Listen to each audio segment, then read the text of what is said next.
Today on Ask This Old House. What I want to do is I want to push it right into the wet mortar. Like that. Push it right in there. That'll pack it in tight. I have a few pointers for fixing up an old fieldstone foundation. And I think this section of the wall is good for another 100 years.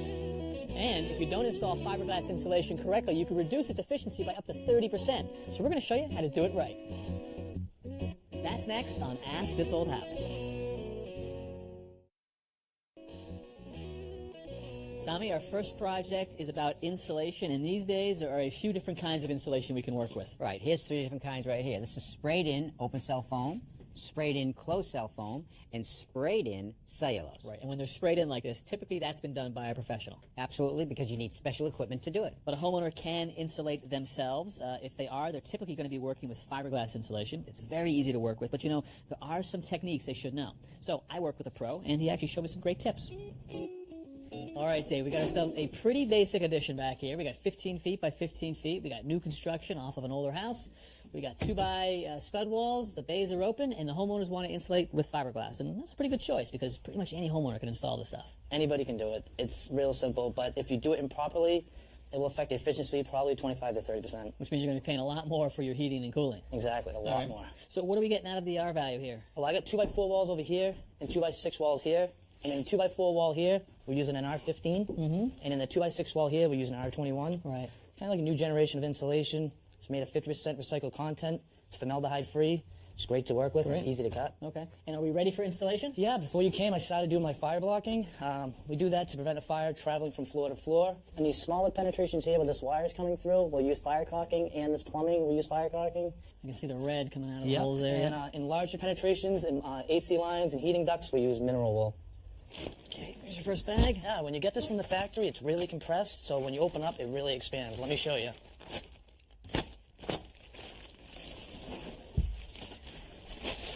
Yeah, you're not kidding.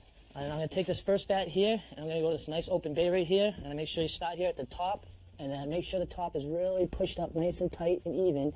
And when you're installing it, when you're coming down, don't push it in too much or you're going to compress the R value, and we don't want to do that. You like it nice and fluffy. Yep, and then you're going to bring it down here to the bottom plate here, and we're going to cut it along the bottom plate right here just a little bit longer than it needs to be so we get a nice good friction tight fit. So no tape measure, just cutting it in place? No, I'm cutting it all by eye, and move on to the next bay here. All right, here's the second one. Thank you. Looks like you got a system where you lay it out just in the right spot and move your way down. It makes stuff run a lot easier. Here's number 3 coming at you. It's pretty easy to install when you've got bays that are wide open and everything's properly framed up. There you go. Thank you.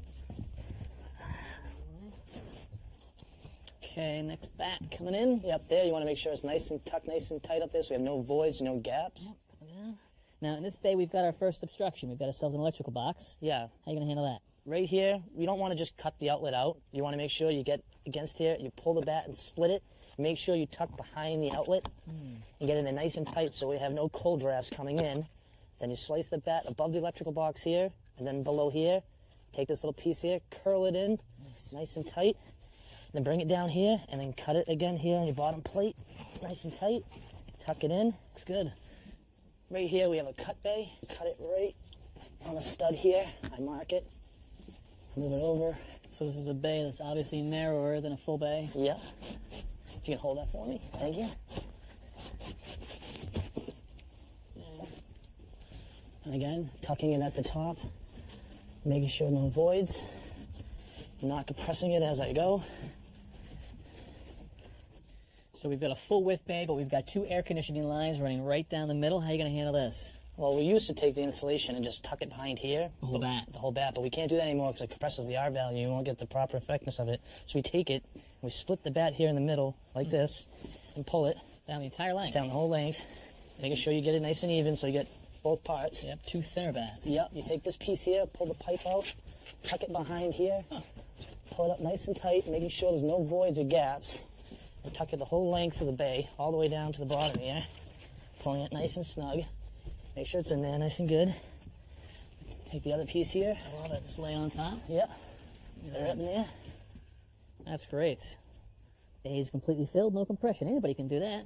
All right, so we've got the same obstruction in this bay, and then we can just work our way right around the room. Yep. All right. Let's put that over on this bay.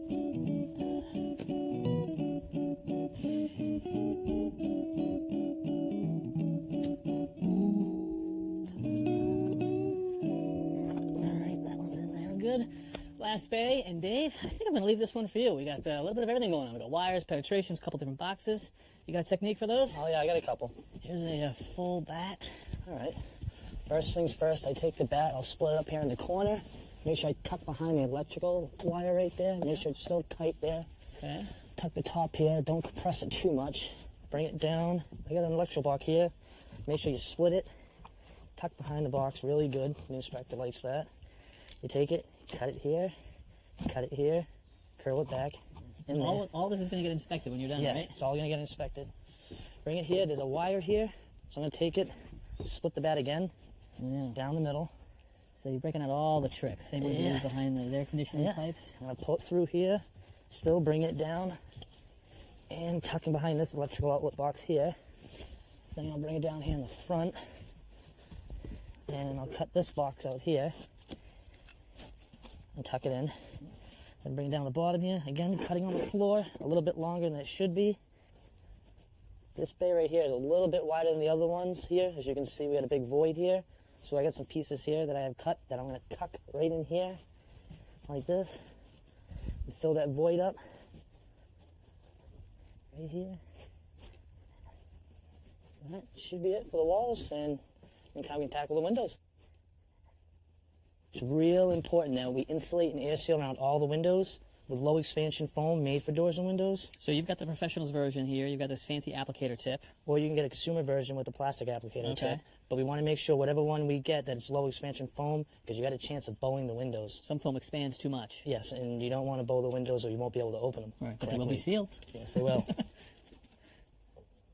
You want to start at the top and go slow, work your way down, and make sure you're filling the whole cavity with foam.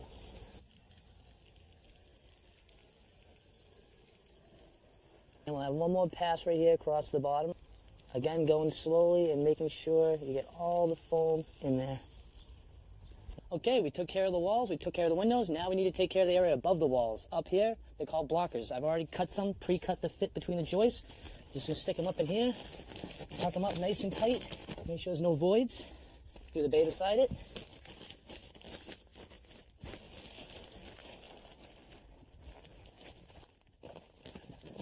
All right, that is the last one.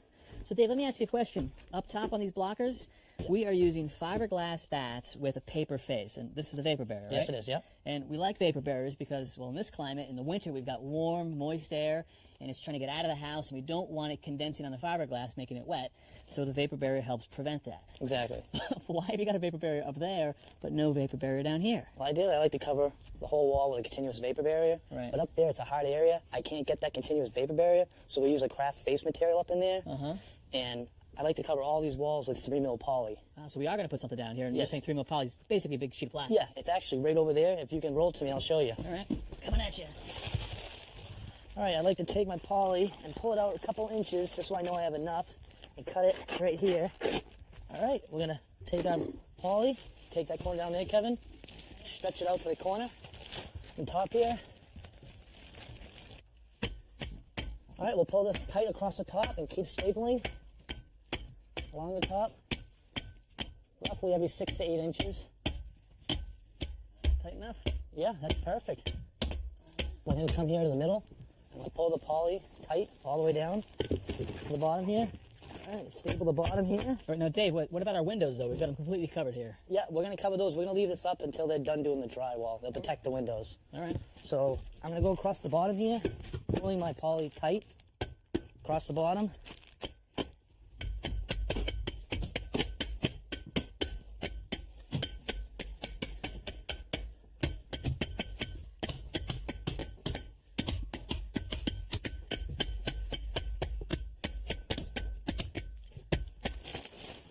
Pull nice and tight.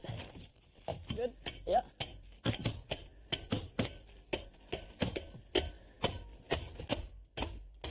Okay, looks pretty good, right? Yeah. And we got a little bit of everything, right? For insulation, we got fiberglass and foam, and for vapor barrier, we've got paper and 3mm poly. And that's how you insulate a wall. Nice job, Dave. Thanks. Good job.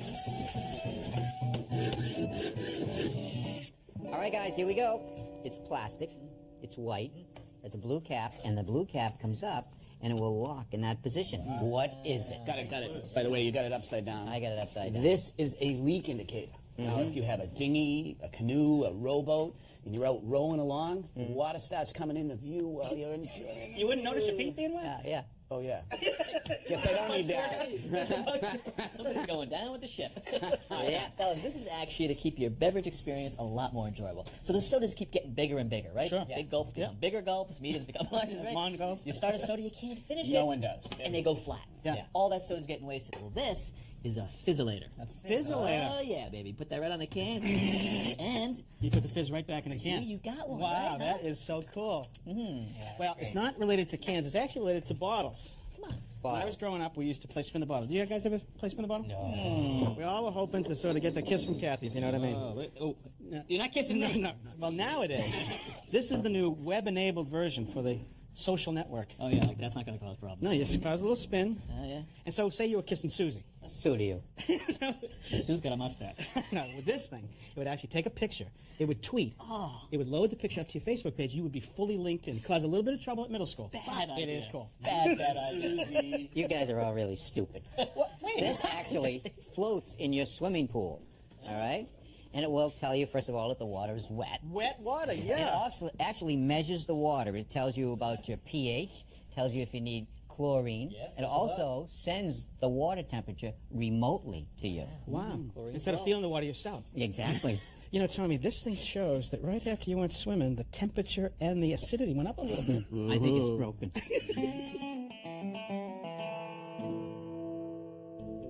My wife and I moved into this place a couple of months ago in the dead of winter, and we noticed that the basement was as cold as it was outside. Cold air was rushing in, and that was a problem, but I didn't know if there was structural issues. Some of the rocks are so loose, they're ready to fall down and fall out, and I see daylight through, there's mortar coming down, it's terrible.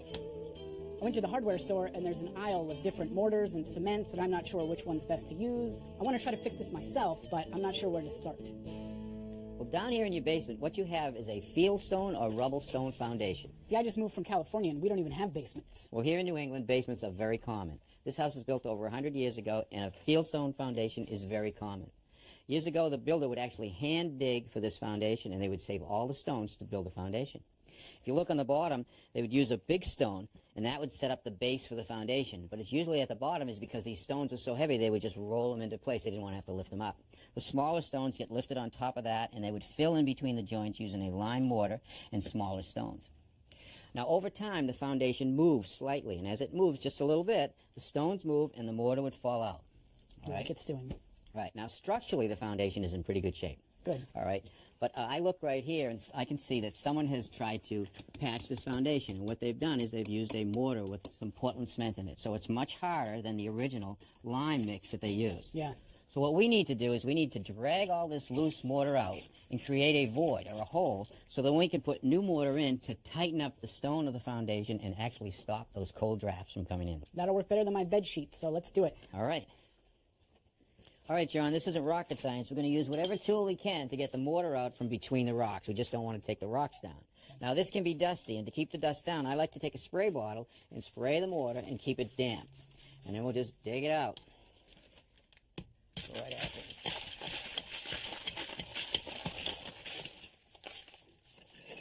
Okay, we're going to go in about 2 or 3 inches, just like that. Dig it all out. Create plenty of space for our new mortar.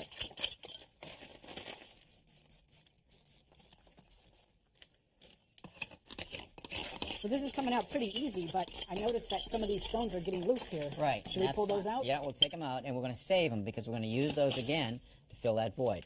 All right, so we'll put them right over here. We'll need to get them. Let's just keep on dragging this stuff out of there.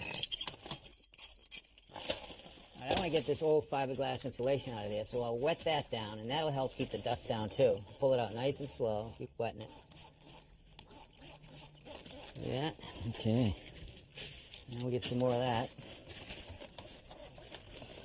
All right, so what I want to do is I want to drag all this stuff out. Now, that's our sill right there. That's what's holding the house up. So that stone stays. That's really nice and firm. But any of this loose stuff, we can remove it nice and slowly. Save it all, because we're going to have to put it back in there. Yeah.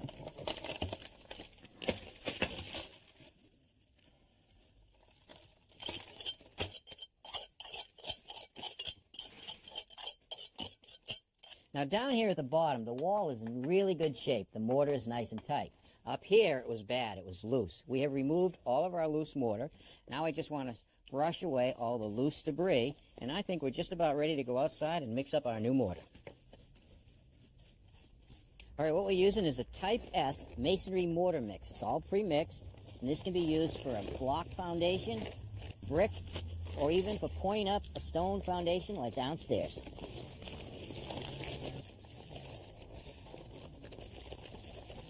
All right, John, if you want to make a hole right in the middle like a donut, we can put some water in the middle of it. Now it calls for a little over a gallon of water, so what I'm going to do is I'm going to put a little bit of water in, a little under a gallon. Now I want to put a little bit of bonding agent in, about a half a gallon, and this will make the mortar stick to the stone really well. All right, that should do it. Now we're going to mix it up, and we have this top right here with 4 handles, and we're going to mix it up with the top as opposed to using the shovel. So grab a corner, and what we're going to do is we're actually going to just roll it back and forth. A little bit here, a little bit there, mixing it right up.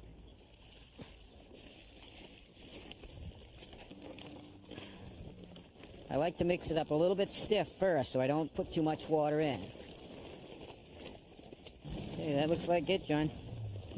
Now all we got to do is get it downstairs. Okay. Okay. So now, I'm going to do this hole right here. It's about 5 inches deep, and I want to make sure I get plenty of mortar in that hole. So I'm just going to put it on the tip of my trowel and throw it right in there.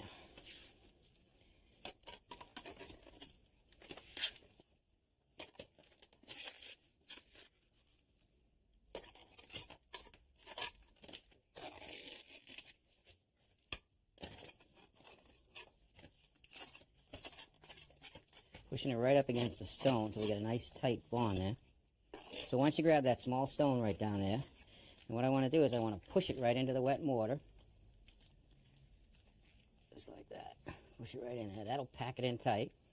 And we'll just put a little bit more on the outside.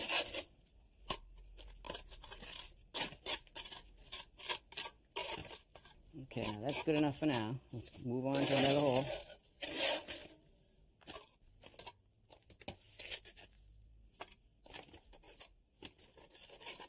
And we want to pack it right in there nice and tight. All right, John, see if you can force that into the mortar. Work it back and forth. Wiggle it right in there. Now come up high so you don't want to hit the stone.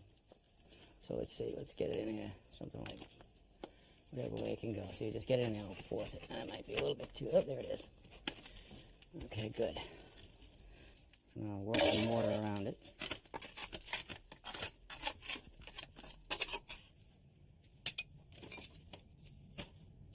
Good. Force it right in there. There you go. Better to see mortar going in than coming out. That's for sure. How long does this stuff take to set? Well, it'll take an hour or so for it to start to set up. So we got a ways to go. Well, how you making out over there, John?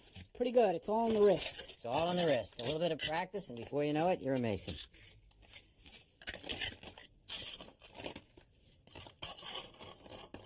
All right, so now we're going to need a bigger rock to get right in here, John. Put it right on top of that. This came out of there. All right, see how it fits? Push it right into it, yeah. Good. All right.